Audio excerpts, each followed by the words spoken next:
ඓතිහාසික ගෝකර්ණ පුරවරයට දායාද කරනු ලබන අභිමානවත් සංස්කෘතිය ශ්‍රී බෝධිරාජ ඇසළ මහා පෙරහැර මංගල්‍ය 2026.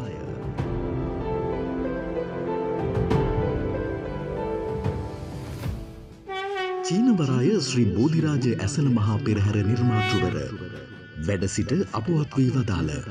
පරම පූජනීය පූජ්‍යපාද දෙහිಓවිත පියතිස්ස නාහිමිපාණන් වහන්සේගේ සංකල්පයකට අනුව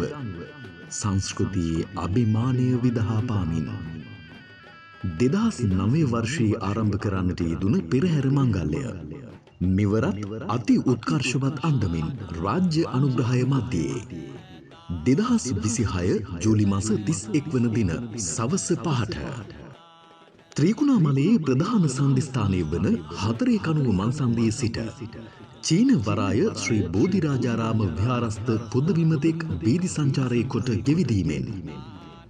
මෙම අසිරිමත් පෙරහැර මංගල්‍ය නිමාවට පත් කෙරේ.